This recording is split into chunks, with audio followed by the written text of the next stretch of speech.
प्रश्न है क्रोमवेल से संबंधित।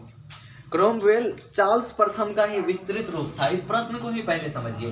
क्रोमवेल जो है ना, चार्ल्स प्रथम जो स्टुअर्ट राजवंश का एक राजा हुआ, जिसके बारे में हम लोग पढ़े कि निरंकुशता चाहता था ये, तो क्रोमवेल जो है चार्ल्स प्रथम का ही विस्तृत रूप था। मतलब कहने का ये कह रहा है कि जो चार्ल्स प्रथम हुआ किससे, क्रोमवेल से पहले, तो ये जो क्रोमवेल बाबू है उन्हीं का विस्तृत रूप था। मतलब चार्ल्स प्रथम जो जो किया उसी को ये व्यापक रूप में किया। इसका विवेचना कीजिए। ठीक, तो मेनली क्वेश्चन हम लोगों को क्रोमवेल से है, चार्ल्स प्रथम को एक आध लाइन में कंपेयर कर देना है। ठीक, उसके बाद अन्यथा क्या क्वेश्चन पूछा जा सकता है, क्रोमवेल की अभ्युत्थान मतलब उदय एवं उपलब्धियों का परिचय दे। ठीक, तो इस तरह से क्रोमवेल के बारे में ये हम प्रश्न है। अब देखिए मैं आप लोगों को एक बात बताऊं, क्रोमवेल शब्द दिख जाए प्रश्न में ना, जो हम पढ़ा रहे हैं वही लिख के आइएगा, चाहे क्वेश्चन को छोड़े। ठीक, तो देखिए चार्ल्स प्रथम की तरह इंग्लैंड के इतिहास में ओलिवर क्रोमवेल की भूमिका बड़ी अहमियत रखती है। देखिए कि अगर ये वाला पूछा ऊपर वाला तो क्या लिखेंगे कि चार्ल्स प्रथम की ही तरह ये जो क्रोमवेल है, क्रोमवेल सर, इसकी भी इंग्लैंड के इतिहास में बड़ी व्यापक भूमिका रहती है। एक लाइन क्या लिखेंगे, इंग्लैंड के इतिहास में अहमियत भूमिका है, भूमिका बड़ी अहमियत रखती है। ठीक, तो ये क्रोमवेल है चार्ल्स प्रथम की तरह, इसकी भूमिका बहुत ही अच्छी है या महत्वपूर्ण भूमिका ये रखती है। अब देखो इसके बारे में है क्या कि क्रोमवेल इंग्लैंड के इतिहास में एक ऐसा व्यक्ति हुआ, देखिए इस गौर से हम, क्रोमवेल इंग्लैंड के इतिहास में एक ऐसा व्यक्ति हुआ जिन्होंने अपनी शक्ति का जितना व्यापक प्रयोग किया शायद ही किसी ने इतना व्यापक प्रयोग इंग्लैंड के इतिहास में किया था। क्या बात कर रहे हैं, चार्ल्स प्रथम की तरह क्रोमवेल भी इंग्लैंड के इतिहास में अहमियत रखता है। अब अगला लाइन क्या बोल रहे हैं कि क्रोमवेल ने अपनी शक्तियों का, अपनी अधिकारों का इतना ज्यादा व्यापक प्रयोग किया कि शायद ही इससे मतलब किसी शासकों ने, इसके ना पहले ना इसके बाद किसी शासकों ने इतना ज्यादा प्रयोग नहीं किया अपनी शक्ति का। उसके बाद बात करते हैं थोड़ा सा इसके जन्म और शिक्षा के बारे में। तो क्रोमवेल का जन्म जो है ना 1599 में हुआ। कितना में हुआ है, 1599 ईस्वी में इनका जन्म हुआ। इसकी जो शिक्षा दीक्षा अगर बोले तो ये कैम्ब्रिज विश्वविद्यालय, पीछे जो हम लोग वॉलपॉल पढ़े थे वो भी कैम्ब्रिज विश्वविद्यालय से ही पढ़ा था। एटर्न स्कूल था और कैम्ब्रिज विश्वविद्यालय था। इसका जो है ये भी क्या है, कैम्ब्रिज विश्वविद्यालय से पास आउट हुए, कैम्ब्रिज विश्वविद्यालय से इन्होंने शिक्षा ग्रहण की। अब बात करते हैं, इन्होंने जो है विवाह किया एक बिजनेस क्लास मतलब व्यापारी परिवार की लड़की से। ध्यान दीजिए, इसके प्रश्न लाइव को जरा देखिए। व्यापारी परिवार की लड़की से इन्होंने विवाह किया।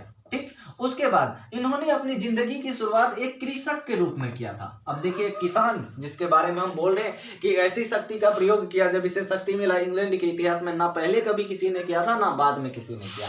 तो इन्होंने जो है कृषक के रूप में अपनी जिंदगी की शुरुआत की, मतलब बिल्कुल बॉटम डाउन, जमीन से उठकर यह सब फर्श पर से उठकर अर्श तक पहुंचा। ठीक, आरंभ किया। धीरे धीरे इसकी आत्मविश्वास, दृढ़ निश्चय और उन मेहनत के कारण उन्नति की ओर जाने लगा। क्या बोल रहे हैं कि जब कृषक के रूप में अपनी जिंदगी की शुरुआत की तो धीरे धीरे इसकी मेहनत, आत्मविश्वास, दृढ़ संकल्प आदि के वजह से ये शिखर तक पहुंचा। तो ये थोड़ी सी इंट्रोडक्शन है क्रोमवेल के बारे में। अब बात करते हैं कि क्रोमवेल की स्थिति क्या थी। तो हम बताएं चार्ल्स प्रथम की तरह क्रोमवेल भी इंग्लैंड के इतिहास में बहुत महत्वपूर्ण स्थान रखता है। क्रोमवेल एक ऐसा शासक हुआ, इन्होंने अपनी शक्ति का जितना ज्यादा प्रयोग किया इससे पहले किसी ने इंग्लैंड के इतिहास में ना किया, ना ही इसके बाद में किया। क्रोमवेल का जन्म 1599 में हुआ। ये कैम्ब्रिज विश्वविद्यालय से विद्या का यानी पास आउट हुए, कैम्ब्रिज विश्वविद्यालय में शिक्षा प्राप्त की। उसके बाद इन्होंने विवाह की एक व्यापारी परिवार की लड़की से और कृषक के रूप में अपनी जिंदगी की शुरुआत की। लेकिन धीरे धीरे अपनी मेहनत, दृढ़ता और आत्मविश्वास के चलते इन्होंने क्या किया, उन्नति के शिखर को ले लिया और अपनी भाग्य अपने हाथों में से लिखा। ये माना जाता है कि क्रोमवेल के बारे में अपनी भाग्य अपने हाथों से लिखा। अब क्रोमवेल के बारे में इतिहासकारों का क्या क्या मत है, तो अगला पैराग्राफ में आप लिख सकते हैं कि क्रोमवेल के बारे में अलग अलग इतिहासकारों का अलग अलग मत है। क्रोमवेल के बारे में अलग अलग इतिहासकारों का अलग अलग मत है। उनका कहना है, किसी ने उसे कहा कि पाखंडी और शक्ति लोलुप व्यक्ति था। क्या कह रहा है, क्रोमवेल पाखंडी और शक्ति लोलुप व्यक्ति था। किसी ने कहा एक भद्र पुरुष था और सामान्य पुरुष हो गया। भद्र पुरुष था, सामान्य पुरुष हो गया। देखिए इसका क्या मतलब है, भद्र पुरुष मतलब एकदम बहुत अच्छा आदमी। सामान्य पुरुष मतलब जो अच्छा भी है, थोड़ा थोड़ा थोड़ा थोड़ा खराब भी है, मतलब जनरल आदमी जैसा होना चाहिए। ठीक, कोई कहता है एक भद्र पुरुष था और सामान्य पुरुष हो गया, और कोई कह रहा है कि यह क्या बोल रहे हैं कि शक्ति का लोलुप आदमी था, पाखंडी आदमी था, और किसी ने कहा कि बिना किसी सैनिक परीक्षण के प्रशिक्षण के ही वो सेना का नेता हो गया। मतलब वो कभी सेना में प्रशिक्षण नहीं लिया, लेकिन क्या हो गया, वो सेना का नेता हो गया। तो ये क्रोमवेल के बारे में क्या क्या कह रहा है, तो लिखेंगे क्रोमवेल के बारे में अलग अलग इतिहासकारों का अलग अलग मत है। किसी ने उनको कहा, क्या कहा कि वो पाखंडी और शक्ति का लालची आदमी था, पाखंडी और शक्ति का लालची आदमी था। तो किसी ने कहा कि वह भद्र पुरुष था और सामान्य पुरुष हो गया। किसी ने क्या कहा कि वो बिना किसी सैनिक प्रशिक्षण के सैनिक के रूप में हो गया। अब आते हैं, इसका और एक मत है। चार्ल्स प्रथम क्या मानता था, राजा का देवीय अधिकार में विश्वास करता था कि राजा जो है देवता ने उसको राजा बनाकर भेजा है, देवताओं ने उनको अधिकार दिया है। उसी तरह कुछ इतिहासकारों का मानना है कि क्रोमवेल भी देवीय अधिकारों में तो विश्वास करता नहीं था, लेकिन देव की इच्छा में विश्वास करता था कि देवता के इच्छा से हम शासन कर रहे हैं। क्या कर रहे हैं, देवता की इच्छा से शासन कर रहे हैं। ठीक, लेकिन अब तो ये सारी बुराइयां हैं। कुछ इतिहासकारों ने अच्छी बात भी कही है कि वह महान अंग्रेजों में से एक था। अंग्रेज क्यों, क्योंकि इंग्लिश या ब्रिटेन के बारे में पढ़ रहे हैं कि वह महान अंग्रेजों में से एक था। इतने सारे बात क्रोमवेल के बारे में अलग अलग लोगों ने कही। अब देखो इसमें क्या है कि क्रोमवेल को जो नियुक्ति मिली है 1553 ईस्वी में, उनको जो है एक देश रक्षक का पद बनाया गया। एक मिनट,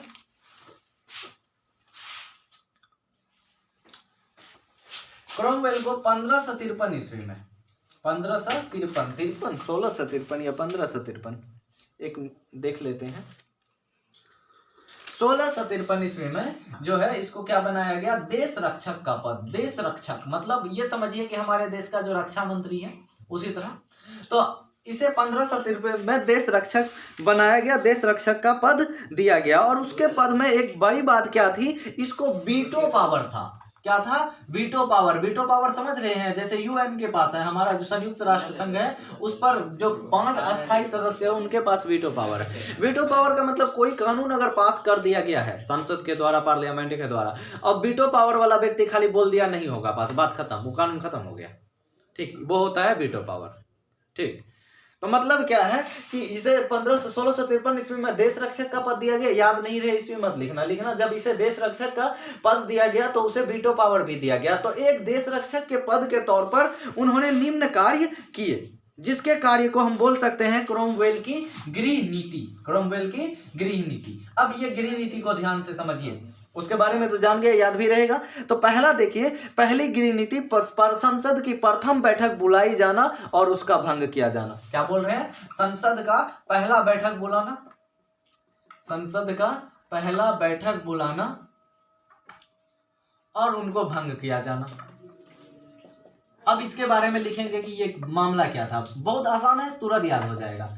भंग किया जाना, जब सुनिए इसके बारे में अच्छे से। ठीक, देखो जब क्रोमवेल देश रक्षक के पद पे पहुंचा तो उन्होंने संसद की पहली बैठक बुलाई। उसको ऐसा मानना था कि वो जो भी बोलेगा, जो भी अपनी विचार रखेगा, संसद उसके प्रति समर्थन प्रदान करेगी। क्रोमवेल को ऐसा दिमाग में लगता था। क्या बोल रहे हैं कि जब वो देश रक्षक के पद पर बैठा तो संसद की पहली बैठक बुलाई, और उनका ऐसा मानना था कि जब संसद बैठेगी तो उनके विचारों पर, मतलब क्रोमवेल के विचारों पर संसद समर्थन देगी। लेकिन ऐसा हुआ नहीं, ऐसा हुआ नहीं। बल्कि जब संसद की बैठक बैठी तो लोग उसके सेना पर नियंत्रण करना चाहा। क्या कहा, नियंत्रण करना चाहा उनकी सेना पर। ठीक, उसके बाद काफी लंबा वाद विवाद चला, और लंबे वाद विवाद के बाद भी संसद किसी मान्य निर्णय पर, ऐसी निर्णय पर नहीं पहुंच पाई जो सभी को मान्य हो, सभी को मान्य हो। देखो बैठक बुलाई, क्यों बुलाई, इनको कहना, इनका मानना था कि संसद इनकी बात मानेगी, लेकिन संसद क्या कहा, उल्टे सेना पर नियंत्रण करना चाहा, क्योंकि ये देश रक्षक है, सेना इनके हाथ में, सेना पर नियंत्रण करना चाहा। तो काफी लंबा वाद विवाद चला, लगभग 1 साल का, और 1 साल का लंबा वाद विवाद चलने के बाद जो है ऐसा कोई भी निर्णय पर नहीं पहुंच पाई जैसा निर्णय की सभी लोगों को मान्य हो। अंततः क्रोमवेल ने क्या किया कि जो है बैठक को, संसद को भंग कर दी, संसद को क्या कर दी, भंग कर दी। ठीक, अब जो है जब संसद को भंग कर दिया तो अब तो कानून चाहिए देश को चलाने के लिए, किसी प्रकार की कोई नियंत्रण नहीं हुई, तो कानून बना चलाने के लिए इन्होंने, अब देखो अगला पद होता है इसका जनरल का शासन। जनरल का शासन पहला ये समझे, इसमें आप लिख सकते हैं 4-5 लाइन कि बैठक बुलाया जाना, सहमति नहीं बनना, सेना पर नियंत्रण करने की कोशिश, जिस वजह से 1 साल के लंबे वाद विवाद के बाद सभी कोई भी निर्णय तक ही नहीं पहुंचना कि जो सभी को मान्य हो। अंततः क्या कर दिया गया, संसद को भंग कर दी गई। जब संसद को भंग कर दी गई तो अब आता है जनरल का शासन। जनरल का शासन जो ये देश रक्षक के रूप में, अब क्या किया कि क्रॉमवेल ने पूरे देश को 10 से 12 भागों में बांटा, 10 से 12 भागों में बांटा, और प्रत्येक भाग पर बांटा मतलब टुकड़ा टुकड़ा नहीं कर दिया, मतलब एक क्षेत्र बांट दिया। प्रत्येक भाग पर एक जनरल की नियुक्ति की। क्या की? जनरल की नियुक्ति। अब जरा देखना सैन्य शासन कितना बुरा चीज होता है, और इसी जनरल के इशारे पर पूरे देश की अब शासन चलने लगी, और सभी जनरल के ऊपर कौन थे? आपके क्रॉमवेल बैठे हुए थे। ठीक, और ये देश चला गया कहाँ? ये चला गया देश सेना के हाथों में। और आपको एक बात बता दें, एक सीधी सी बात होती है कि सेना का शासन कहीं से भी अच्छा नहीं होता है। हमारे पड़ोसी म्यांमार में है, आप लोगों को तो पता नहीं होगा, आंख मुंह रखते हैं बंद, टिकटॉक से मौका मिले तब ना। तो म्यांमार में सेना का शासन है, वहां भी अच्छा शासन सेना का नहीं माना जाता है। तो लोगों में इसके प्रति क्या हुई? रोष उत्पन्न हुई। दूसरी बात क्या थी कि इनके जो जनरल थे या इनकी सेना में जो भी लोग थे, ये सभी लोग लगभग कृषक परिवार से, निम्न परिवार से ऊपर उठकर आए थे, जो शासक बन बैठे थे, जिस वजह से जो पहले से कुलीन वर्ग था, क्या था? कुलीन वर्ग था, उनके मन में इनके प्रति घृणा उत्पन्न हो गई। किनके प्रति? क्रॉमवेल के प्रति, कि भाई एक छोटा सा लोग, किसान लोग, निम्न जाति के लोग हम पर शासन कर रहा है। ठीक, तो इसीलिए लोगों में क्या हुआ? इसके प्रति घृणा उत्पन्न हो गई। दूसरी स्थिति क्या हुई? दूसरी स्थिति यह भी हुई कि इस शासन के दौरान, इस यानी जनरल के शासन के दौरान लोगों को लगने लगा कि फिर से जैसा स्टुअर्ट वंश का शासन चल रहा था उसी तरह का शासन आ जाएगा।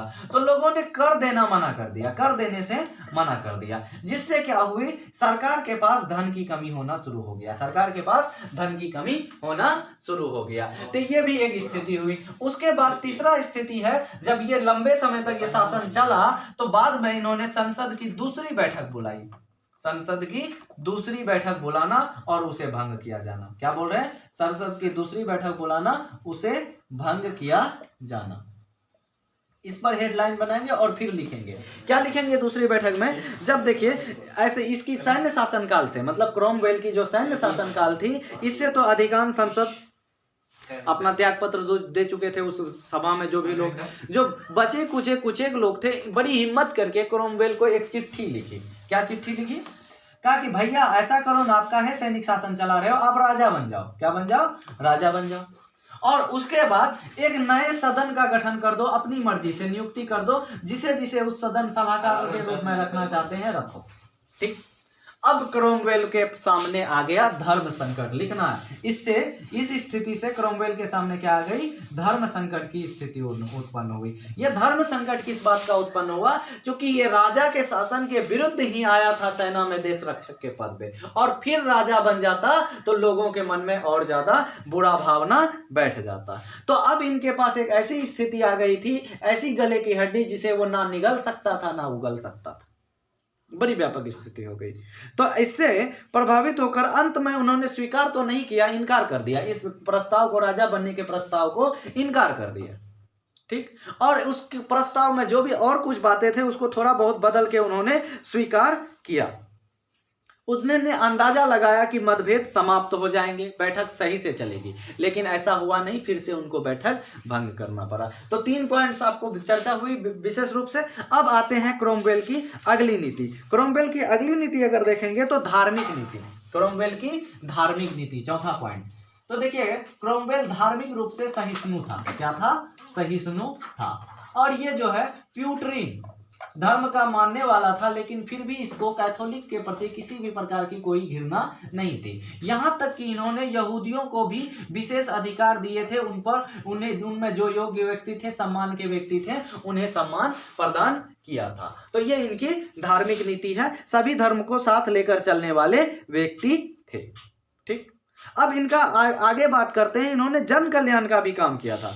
क्रोमवेल ने जो है जन कल्याण की भी कुछ काम की थी, जैसे कि भले इन्होंने सैन्य शासन नियुक्ति की, जन कल्याणकारी हेडलाइन बना के आप लिख सकते हैं कि सैन्य का शासन की नियुक्ति की थी, लेकिन स्त्री शिक्षा, बाल विवाह, विधवा विवाह जैसे जो समाज के कल्याण के कार्य थे वो करते रहते थे। गरीबों के उत्थान के दिशा में इन्होंने जहां तक हो सकी कदम उठाई। तो ये था आपका क्रोमवेल। और हमको क्यों लगता है कि ये आ सकता है, क्योंकि हमने जो क्वेश्चन बैंक देखी हर साल पूछा गया है ये क्वेश्चन, ठीक, इसीलिए इसको ठीक से तैयार कीजिए और सुबह आपका प्रयास करते हैं 3-4 लंबे क्वेश्चन का जो है दे पाए क्लास। देखिए इस तरह हिम्मत हारने से नहीं होता है, अस्थिरता रखिए और सबसे बड़ी बात घड़ी हाथ में पहनिए, ठीक, ताकि सारे क्वेश्चन को मैनेज करके टाइम दे सकें। 30 मिनट से ज़्यादा किसी क्वेश्चन को टाइम नहीं देना है, 5 ही क्वेश्चन लिखना है तो सोचो 2.5 घंटा में हो जाएगा। इसीलिए बैलेंस करके सभी क्वेश्चन, ऐसा नहीं कि एक क्वेश्चन को बहुत आता है 8 पेज लिखते गए और दूसरे के लिए समय ही नहीं बचा, ये गलती नहीं करना है। आराम से लिखिए, होगा, सब कुछ होगा।